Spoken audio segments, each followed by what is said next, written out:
Hello guys, in this video let us check out the Gear 4 Piccadaily case for iPhone 11 Pro Max or 6.9 screen.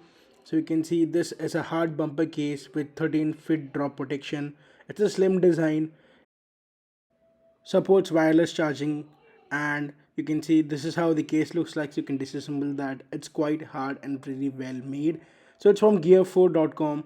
Now let me unbox and show you the case. How does it look? So unboxing the box, you can see that. So here you see we have the case nicely written. It's written well protected by D30. How D30 technology protects your phone. You can pause the video and read it here.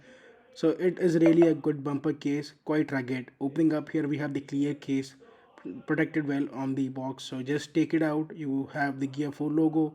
Put away iPhone 11 and you're good to go. The phone holding is quite also nice. It's very comfortable to hold. All the ports are really nicely cut out and the phone has a really good grip.